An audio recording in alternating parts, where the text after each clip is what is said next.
وصحبه أجمعين. اللهم علمنا ما ينفعنا وانفعنا بما علمتنا وزدنا علما. اللهم أرنا الحق حقا وارزقنا اتباعه وأرنا الباطل باطلا وارزقنا اجتنابه. Mes chers frères, mes chers sœurs, salam alaikum wa rahmatullahi wa barakatuh. تقبل الله منا ومنكم الصلاة والصيام والقيام. Allahumma amin. Alhamdulillah, depuis maintenant, depuis 2 semaines, depuis le début du mois de Ramadan, cette série continue. On est en train de voir nos modèles, nos vrais modèles, les vrais modèles que nous devons avoir dans notre vie. J'espère que on essaie de transmettre le message à notre famille, nos enfants, nos amis, notre entourage, pour participer, contribuer à transmettre ce bon message, ce beau message, le message de l'auto-évaluation, de la mise en place d'une nouvelle perspective, une nouvelle lecture du Coran. Elle n'est pas aussi nouvelle que ça. C'est la lecture originelle ou originale. C'est ce qui doit être en fait. Ce comportement des compagnons, radiyallahu anhum, c'est ce qui doit être. Je suis obligé de dire que nous ne sommes pas les bons modèles pour nous-mêmes ni pour nos enfants. Nous ne sommes pas la bonne représentation de cette civilisation et de cette religion. Et donc, on a besoin de faire cet effort pour se remettre à niveau, pour pouvoir accéder, s'élever spirituellement, pour reprendre la main sur notre vie spirituelle et notre vie de tous les jours. Aujourd'hui, Inch'Allah, on va voir un autre modèle, un nouveau modèle. C'est une compagnonne du prophète sallallahu alayhi wa sallam. En fait, c'est la famille de Abu Salama et de Salama. Si vous avez entendu parler, Salama plus tard sera la femme du prophète sallallahu alayhi wa sallam. Mais on va commencer on va dire de parler d'abord de son voyage en Éthiopie. Elle et son mari, ils ont embrassé la religion musulmane auprès du prophète sallallahu alayhi wa sallam. Ils étaient parmi les premiers. Abu Salama radiyallahu anhu, il était parmi les premiers, peut-être le 13e, le 14e à rejoindre l'islam. Et malheureusement, après la mort de Abu Talib, Abu Talib, l'oncle du prophète sallallahu alayhi wa sallam, l'oncle paternel du prophète sallallahu alayhi wa sallam et l'oncle maternel de Abu Salama. Donc ils font partie un peu, grosso modo, d'une grande famille. Par contre, Abu Salama, il fait partie de Bani Makhzoum. Donc le prophète sallallahu alayhi wa sallam, c'est Banu Hashim et Abu Salama de Bani Makhzoum. Abu Salama était sous la protection de son oncle, donc Abu Talib. Il s'est marié avec Salama et ils ont fondé cette famille musulmane qui a subi, après la mort de Abu Talib, l'oppression de Quraysh comme tous les faibles, tous ceux qui, bien que Bani Makhzoum c'est une grande famille, mais Abu Salama lui-même, seul dans cette grande famille, a subi beaucoup de difficultés et du coup il a été obligé de faire le voyage en Éthiopie et laisser la Mecque, laisser le Kaaba, laisser le prophète sallallahu alayhi wa sallam, laisser la terre de sa naissance. Et ce n'est toujours pas facile, surtout quand on parle à un endroit où on ne sait pas comment ça va se passer, qu'est-ce qu'on va trouver, comment on va vivre, ça sera facile, difficile, on ne savait rien du tout. Quelques années plus tard, Al-Habasha, le prophète sallallahu alayhi wa sallam était toujours à la Mecque et il était devant le Kaaba, il a récité surat An-Najm. وَالنَّجْمِ إِذَا هَوَى مَا ضَلَّ صَاحِبُكُمْ وَمَا غَوَى وَمَا يَنطِقُ عَنِ الْهَوَى إِنْ هُوَ إِلَّا وَحْيٌ يُوحَى. Il a continué à réciter et les non-croyants de la Mecque étaient pas loin de lui, à côté de le Kaaba. Lui, il était en train de faire la prière en direction de le Kaaba. Et des groupements de Quraysh étaient en train de discuter, de passer leur fin d'après-midi ou peut-être fin de matinée. Par contre, le prophète sallallahu alayhi wa sallam, à la fin de la sourate, il y a un verset qui dit « Fasjudu lillahi wa'budu » أفبهذا الحديث أنتم J'ai oublié exactement la fin du verset. وَتَضْحَكُونَ وَلَا تَبْكُونَ وَأَنْتُمْ سَامِدُونَ فَاسْجُدُوا لِلَّهِ وَاعْبُدُوا. فَسَجَدَ النَّبِي صلى الله عليه وسلم. Donc à la fin des versets, il y a l'ordre d'Allah subhanahu wa ta'ala au pluriel, hein, pour vous. فَاسْجُدُوا لِلَّهِ وَاعْبُدُوا. Donc prosternez-vous à Allah subhanahu wa ta'ala et soumettez-vous à Allah subhanahu wa ta'ala. Et il y a une sajda à la fin de sourate Al-Najm. Le prophète sallam sajada. فَمِنْ قُوَّةِ الْقُرْآنِ كل الذين كانوا قربا من الكعبة من قريش سجدوا أيضا وهم غير مسلمين. Bien qu'ils n'étaient pas croyants, ils n'étaient pas musulmans, mais tellement le message du Coran est fort et convaincant, ils se sont prosternés malgré eux. فسجد النبي وسجد من كان موجودا من قريش وخرجت إشاعة. Il y a une information qui est sortie que Quraysh a rejoint le prophète sallallahu alayhi wa sallam et a adhéré à l'islam. Cette information est parvenue aux gens qui sont en Éthiopie, fil Habasha. وصلت المعلومة, bien sûr un peu déformée, وصلت المعلومة أن قريشا أسلمت. L'information qui était parvenue à ceux qui ont fait le voyage en Éthiopie, que Quraysh est devenue musulmane et qu'il n'y a plus d'oppression, il n'y a plus de problème. Qu'est-ce qui va rester pour ceux qui sont à Al-Habasha? C'est revenir à la Mecque. Et donc, beaucoup d'entre eux se sont précipités à revenir. Ils sont hâte de revenir, de rencontrer le prophète sallam, de revenir à la Mecque. Ils sont revenus, mais il n'y avait pas de conversion de Quraysh, malheureusement. Il n'y avait que la déception. Au contraire, Quraysh a accéléré, a augmenté son oppression contre les croyants. Surtout après la mort de Abu Talib et Sayyida Khadija radiyallahu anhuma. Du coup, quelle est la solution? Abu Salama et Salama sont revenus avec ceux qui sont revenus de l'Habasha. Théoriquement, ils devaient trouver que Quraysh a cessé de torturer les croyants. C'était tout à fait le contraire. Et eux-mêmes, ils ont subi des difficultés et des dérangements de Quraysh. Abu Salama a réfléchi, il ne pourra pas adorer Allah subhanahu wa ta'ala comme il se doit. Il a entendu parler que Mus'ab ibn Umayr est parti à Yathrib pour commencer à transmettre l'islam. Il s'est dit, au lieu de revenir en Éthiopie et faire un long voyage, je vais aller donner d'un coup un coup de main à Mus'ab, l'aider à transmettre le message à Médine et être pas trop loin de la Mecque. La Mecque, quand même, c'est 500 km de Yathrib. Mais pas comme l'Éthiopie, c'est des milliers, peut-être même de kilomètres. Donc, il s'est dit, je serai pas très loin et pas très proche. Je serai proche pour revenir s'il y a moyen, et pas très loin, et loin des oppressions de Quraysh. Donc, qu'est-ce qu'il a fait? Il a pris sa chamelle, il a mis sa femme, il avait son petit enfant, Salama, il avait à peine quelques petites années, 2 ans, 3 ans, 5 ans maximum. Il a mis sa femme et son fils sur la chamelle et il a pris la direction de Yathrib. La famille de Salama, ont entendu parler que Abu Salama voudra faire un deuxième voyage et il va aller à Yathrib. Et donc, dès qu'il s'est rapproché, il était sur les bords de la Mecque. La famille de Salama lui ont coupé la route et lui ont dit toi t'es décidé, on pourra plus rien te faire, tu veux quitter, tu peux quitter la Mecque, mais pourquoi tu prends notre fille avec toi? Tu la laisses. Abu Salama il leur a dit c'est ma femme. Ils lui ont dit non, toi tu quittes, mais notre fille elle va rester avec nous. Ceci et cela, ils l'ont laissé, il est parti, il a laissé sa femme et son enfant.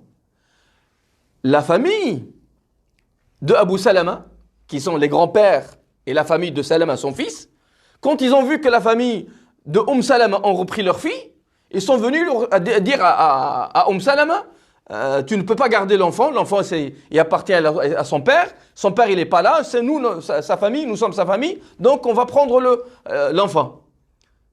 Et il y a eu la bagarre entre les deux familles. la famille de Salama, d'un côté, ils tirent l'enfant, et de l'autre côté, la famille d'Abu Salama, ils veulent prendre l'enfant à eux. Salama, elle dit, ils ont tiré les bras de l'enfant jusqu'à ce qu'ils lui ont disloqué l'épaule. Ils l'ont tiré tellement qu'ils lui ont déboîté l'épaule. Et en fin du compte, la famille de Abu Salama ont gagné. Les grands-parents paternels de Salama, du fils, ont gagné. Ils ont pris le petit enfant et Salama s'est retrouvée en un petit quart d'heure séparée de son mari et séparée de son fils. Et dans une tribu qui n'adhère pas à sa religion. Et c'était une situation terrible pour elle. Elle a dit, j'étais trop triste, au point que je sortais tous les jours à l'endroit où j'étais séparé de mon enfant et de mon mari, pleurer toute la journée. Elle a dit, je sors le matin, 9h, 8h, 9h du matin, jusqu'au soir. Elle pleure toute la journée pendant une année. Et sa famille, la voit comme ça dans cette situation, ils lui ont rien fait pour la soulager. Un jour, l'un de ses cousins était en train de rentrer dans la tribu. Il l'a vu dans cette situation-là et apparemment il a eu un peu d'empathie pour elle. Il est parti voir sa famille, il leur a dit elle va mourir dans cette situation, elle va mourir de tristesse. Pourquoi vous la laissez comme ça? Donc laissez-la rejoindre son mari et comme ça vous vous en débarrassez et il n'y aura plus de problème. Donc quelques négociations, ils ont accepté de la laisser rejoindre son mari. Qu'est-ce qu'elle a fait? Elle est partie voir la famille de son mari pour reprendre son fils. Elle a essayé de négocier avec eux et, alhamdoulilah, ils ont aussi accepté, vu qu'elle va rejoindre son mari, ils ont accepté de libérer son fils et elle a pris la chamelle que lui a laissé son mari et elle a pris le chemin toute seule pour faire le voyage jusqu'à Médine. Elle a pris le voyage jusqu'à Médine toute seule après 1 an d'amertume, 1 an de pleurs, de larmes, de tristesse, de douleur. Et Dieu sait combien la douleur émotionnelle et la douleur psychologique est dure. Donc, elle a pris le chemin, elle a pris sa chamelle pour aller faire le chemin. Fait Tan'im, quand elle a atteint un endroit qui s'appelle Tan'im, pas loin de la Mecque, sur les bords de la Mecque, l'un des gens de Quraysh qui n'était pas encore croyant, Othman ibn Talha, il l'a vu en train de prendre le chemin. Il lui a dit, qu'est-ce que tu fais? Elle a dit, je rejoins mon mari à Yathrib. Il lui a dit, tu pars tout seul? Elle a dit, oui, je pars tout seul. Et juste pour ouvrir une parenthèse, pour nous, ce n'est pas toujours facile d'accepter la douleur quand il s'agit de la religion. En général, c'est une épreuve, c'est une grande épreuve. D'abord, faire face à la déception. Et à l'époque, les compagnons reviennent de l'Habasha, ils font face à une grande déception. Ils croient que la Mecque s'est convertie, mais non, en fin du compte, elle est pire encore. Et on peut voir ça même dans nos projets à nous. Dans une association, dans une mosquée, il y a le projet qui patine, qui n'avance pas. À chaque fois qu'on dit qu'on va faire quelque chose, il y a un autre problème. Et 2 mois, 3 mois, 6 mois, et on voit les frères et sœurs qui commencent à baisser les bras. Non, il ne faut jamais baisser les bras. Il faut toujours avoir l'espoir en Allah subhanahu wa ta'ala. Inna ba'da al-usri yusra. Il y a toujours la solution en fin du compte. Et aussi l'épreuve, le fait d'éprouver la douleur pour sa conviction religieuse, pour sa croyance. Allah subhanahu wa ta'ala dit وَمِنَ النَّاسِ مَنْ يَعْبُدُ اللَّهَ عَلَى حَرْفٍ فَإِنْ أَصَابَهُ خَيْرٌ يَطْمَأَنَّ بِهِ. Il y a beaucoup de gens qui adhèrent à la religion limite. Ils testent, ils voient. Si tout se passe bien, c'est bon. Ils continuent à rester sur les limites. Mais dès qu'il y a un problème, ils rebroussent chemin. Ils reviennent. Salama, elle aurait pu dire, j'ai perdu mon fils, j'ai perdu mon mari, je suis dans ma famille, moi pourquoi je vais m'embêter? J'ai perdu tant d'années de ma vie. Allez, je vais rester, je vais pas continuer à subir des problèmes pour des valeurs, pour une religion. Mais non, alhamdoulilah, la foi était tellement forte dans son cœur qu'elle ne s'est pas laissée prendre par la déception et par le fait de choisir la facilité. nous, beaucoup d'entre nous, malheureusement, choisissent toujours la facilité. Dans le travail, dans le mariage, dans l'éducation de ses enfants, dans les projets associatifs. Malheureusement, beaucoup d'entre nous choisissent la facilité. Et dès qu'ils voient que les choses commencent à se compliquer, une personne qui veut changer de travail, elle était dans un secteur illicite, il veut aller dans le licite, il trouve qu'il y a des difficultés, il ne connaît pas encore le domaine, les bénéfices sont moindres, etc. Ça va se passer pour lui. Donc, ça c'est l'exemple de Salama, radiyallahu anha. Salama, bien que c'était tout noir dans le tableau, elle perd son fils, elle perd son mari, elle revient de l'Habasha et elle est déçue. L'islam subit de plus en plus de problèmes, mais elle se tient toujours sur le droit chemin. Et c'est ça la vie du croyant. أحسب الناس أن يتركوا أن يقولوا آمنا وهم لا يفتنون ولقد فتنا الذين من قبلهم فلا يعلمن الله الذين كذبوا ولا يعلمن الصادقين. Allah subhanahu wa ta'ala nous éprouve pour savoir qui est-ce qui vont se maintenir sur le droit chemin bien que c'est difficile et ceux qui vont choisir la première occasion pour rebrousser chemin et faire demi-tour. Aujourd'hui, nous sommes tous éprouvés. Et on vit dans le temps des épreuves. يقول النبي صلى الله عليه وسلم يأتي زمان على الناس الماسك على دينه كالماسك على الجمر. Il y aura un jour où la personne qui se maintiendra sur le chemin, le droit chemin et sur l'islam, comme s'il maintient dans sa main des braises de feu. C'est pas évident. Tu as des épreuves, tu as des difficultés à l'école, dans le travail, dans la rue, à la télé, sur Internet. Tout est truffé d'épreuves. Mais nous devons nous maintenir et continuer jusqu'au moment où Allah subhanahu wa ta'ala nous donne les solutions et nous ouvre les portes de la facilité. Salama, donc elle a pris le chemin et ce Uthman ibn Talha, pour le moment il n'est pas croyant, mais il a décidé, il lui a dit, ce n'est pas possible que tu partes toute seule, faire 500 km dans le désert avec ton fils et faire face à tous les risques. Et qu'est-ce qu'il a fait? Il a pris la laisse de son chameau, il est parti avec elle, il l'a amené à pied 500 km, il l'a ramené jusqu'à Quba, et son mari il était là-bas. Quba c'est quelques kilomètres de Médine. Il l'a ramené à pied, il n'était pas croyant. Pour connaître les valeurs, les Arabes avaient de grandes valeurs, ils avaient beaucoup de péchés, de jahiliya. Mais quand il s'agit de quelques valeurs, la bravoure, ce sont des gens braves. Donc, il a pris 500 km à pied, il a fait 2 semaines à pied pour la ramener, et puis 500 km de retour. Il n'a embrassé l'islam que, 6 ans ou 7 ans après. Mais dès qu'on connaît des gens qui ont ces valeurs-là, la bravoure, l'entraide, faire le bien, aider l'autre, c'est quelqu'un qui a la bonne graine dans son cœur. Et donc ce n'est pas étrange qu'il se convertisse quand il ouvre bien les yeux sur ses croyances. Les Arabes de la Mecque, ils ont été pris pour beaucoup pour les intérêts, pour beaucoup aussi pour la méchanceté comme Abu Jahl, et pour beaucoup par juste suivre les ancêtres, ne pas pouvoir décrocher. Ils n'avaient pas la forte personnalité pour prendre un nouveau chemin et suivre le prophète sallallahu alayhi wa sallam. Et parmi eux, apparemment, Uthman ibn Talha, quand il a compris l'islam, quand il a vu que l'islam est plus fort et a gagné, il a embrassé l'islam et d'une manière sereine et sincère. Donc, en fin du compte, Salama, radiyallahu anha, a rejoint son mari à Médine et a vécu jusqu'à la mort de son mari à Médine avec plus tard, elle sera la femme du prophète sallallahu alayhi wa sallam. On n'a plus le temps de détailler tout ça, mais le point, la leçon aujourd'hui, c'est que quelles que soient les difficultés, qu'elles soient des difficultés physiques, matérielles, émotionnelles, familiales, sociales, il faut toujours tenir le cap. Parce que c'est notre examen à nous tous.